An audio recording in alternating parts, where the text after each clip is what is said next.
ازيكم حبايب قلبي؟ عاملين ايه؟ يا رب تكونوا في احسن صحة واحسن حال. طبعا فيديو من غير مونتاج ومن غير اي حاجة، على الطبيعة. طبعا زي ما انتم ما شايفين كده معانا رنجة اللي كل الناس بتحبها. طبعا اللي مش بيحبها ويقول يا وكده يطلع بره الفيديو خالص ما يتفرجش عليه. هنا جبنا الرنجة بقى وحطينا كده اكياس تحتيها، وبدأنا ان احنا ننضفها. بننضفها ازاي؟ بنمسكها من ظهرها وبنفتحها كده بالسكينة، ونبدأ ان احنا نشيل القشرة اللي من فوق بكل سهولة. انا بحب اعملها من غير نار ومن غير اي حاجة. لو حابين ان انتوا تحطوها على النار حطوها، مفيش مشكلة، بس بتدي ملوحة جامدة جدا. انا بحبها بالطريقة دي، بتكون حلوة معايا وطعمها ما شاء الله عليها.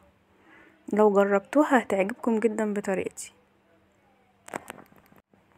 طبعا كنت في فيديو تاني كنت عامله لكم سلطة الرنجة، كانت حلوة قوي وما شاء الله عليها تحفة. لو حابين ان انتوا تعملوها سلطة ارجعوا للفيديوهات، هتلاقي فيه فيديو قديم كنت عاملة فيه سلطة الرنجة، كانت حلوة قوي وما شاء الله عليها تحفة. هنبدأ ان احنا ننضفها.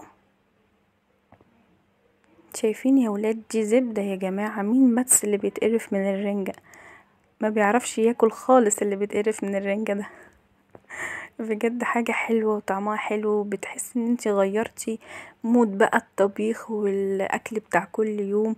ده مش بتوسخي اي اطباق خالص، مش بتوسخي حاجات كتيرة.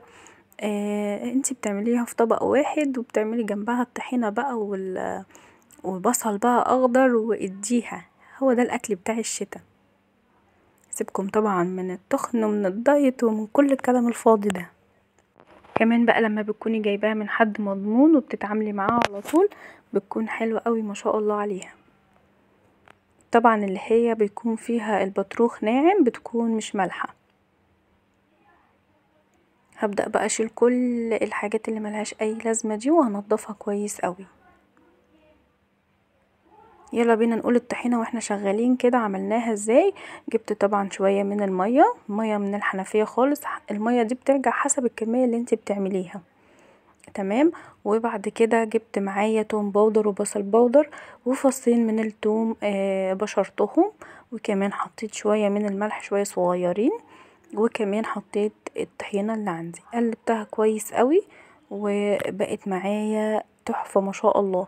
لان انا عملتها في الفيديو هنا بس ما قلتلكوش الطريقة، فقلت اقولكوا الطريقة ان شاء الله وانا بعمل الفيديو. والله فيديو على طبيعته خالص من غير اي حاجة. احنا كلنا بنعمل كده في بيوتنا اصلا.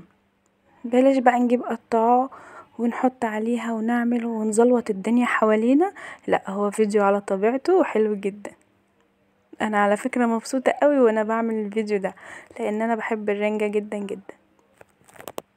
اللي زي بقى بيعشق الرنجة كده بكل تفاصيلها ينزل يكتب لي في الكومنتات انا كمان بحب الرنجة.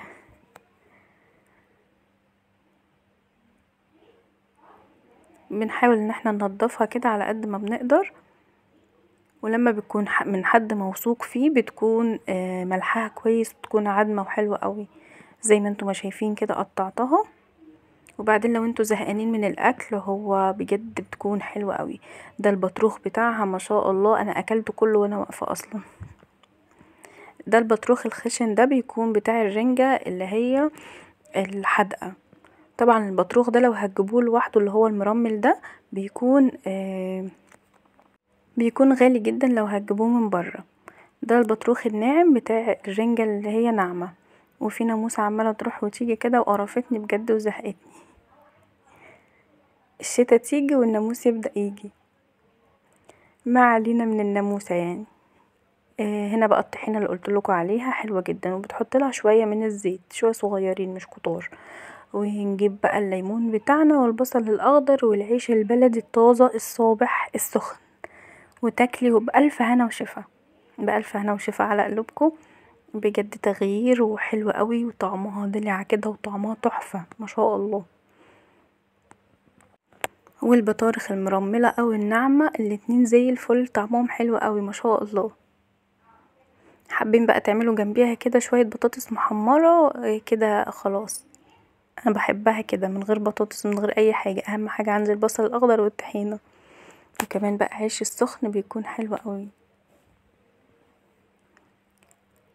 اتمنى طبعا ان انتوا الفيديو يكون عجبكم ومحدش يكون يقول يع ومش يع والكلام ده، كلنا بناكل رنجة وبنحبها.